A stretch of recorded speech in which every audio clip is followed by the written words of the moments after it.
Hey, Mike di sini. Selain IP rating, kan kita juga sering ya lihat gadget yang punya label mil STD atau mil spec. Tapi sebenarnya apa sih mil STD ini? Ayo kita cari tahu.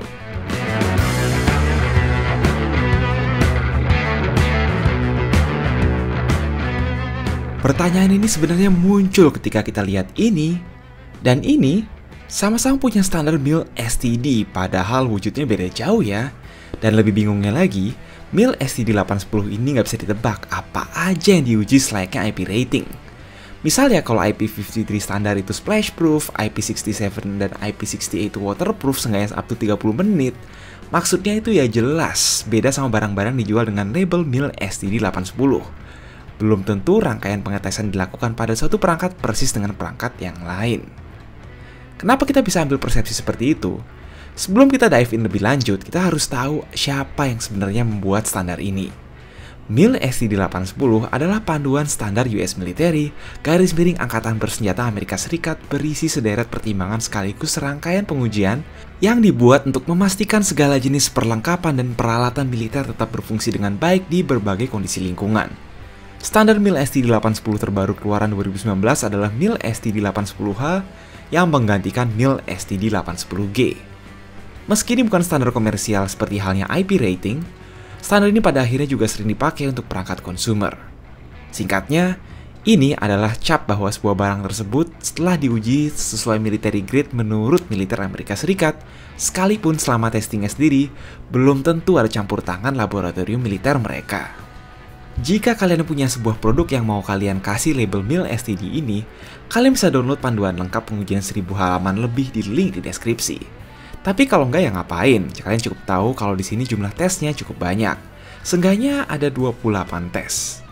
Ini nggak sekedar cuma uji tahan banting, suhu tinggi, suhu rendah, tekanan, kelembapan, tapi juga sampai hujan, imersi, shock ledakan, guncangan tembakan, shock balistik, bahkan sampai real impact. Tapi ya karena laptop gaming kalian beli ini nggak diperuntukkan untuk dipakai mabar di atas turret Bofors 40 mm, menurut website resmi, Asus TUF FX 500 hanya dapat 5 pengujian, yaitu drop, vibrasi, panas, dingin, dan kelembapan. Itu pun lucunya nggak ditulis secara eksplisit seperti di halaman Expert Book B9450 tentang exactly dari ketinggian berapa meter ini laptop diuji banting. Oh wait, perbedaannya nggak berhenti di situ. B9450 cuma diuji kelembapan sampai 85%, di mana FX 506 sampai 95%. Terus kalau kita lihat produk sekaligus merek lain, ini ada Doji, S70 dan S80 dites getaran sampai 3 jam, di mana B9450 cuma dites selama sejam. Belum lagi, ini ada Toshiba Dynavook yang klaim drop testnya setinggi 76 cm, lebih kecil dari 120 cm di B9450. Kami cari dari mana 120 cm dan 76 cm di dokumen resmi itu tidak ada. Lebih tepatnya di mil STD 810 paragraf 516.8 tentang shock yang dimention juga oleh page resmi Asus FX 506. Basically, tidak ada prosedur atau angka yang terlalu absolut di guideline. Di bab awal dan hampir di setiap bab lain, memang ditekankan bahwa pengujian-pengujiannya bisa di tailoring. Ada banyak prosedur pengujian yang fleksibel. Kami emang bukan expert dan memang gak paham 100% juga, tapi nampaknya segalanya itu disesuaikan masing-masing produk dan lingkungan penggunaannya. Karena yang misalnya nggak mungkin gitu ada reflex sight buat pistol atau plate carrier buat armor disamain prosedurnya sama sistem fire control di sebuah kapal perang. Karena itulah meskipun ada standar prosedur pengetesan, intensitas atau durasi tes masing-masing produk bisa berbeda. Kesimpulan yang bisa kita ambil dari sini adalah bahwa rangkaian pengujian mil STD 810 itu fleksibel.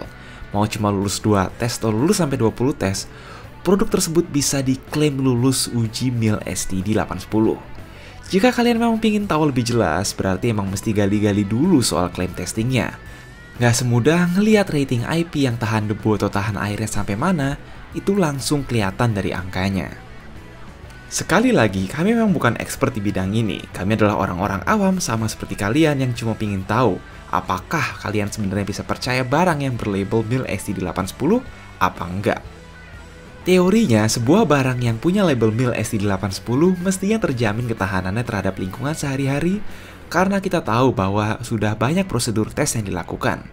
Tetapi, Bukan berarti barang yang nggak punya label mil STD itu nggak pernah diuji ketahanan meski bukan pakai standar mil STD. Bisa aja kan testingnya pakai standar internal yang nggak ngikutin standar militer AS. Ya, balik lagi tadi Acer Enduro N7 yang beneran didesain sebagai laptop rugged, siap dipakai di medan tempur, tetap nggak bisa dibandingin sama Asus TUF, sebuah laptop gaming consumer, walau dua-duanya punya label mil STD 810. Banyak spek dan fitur lain yang menentukan ketahanan sebuah laptop terhadap penyiksaan. Semoga kuliah kilat hari ini cukup jelas, yang penting jaga terus kesehatan kalian, and as always, stay safe.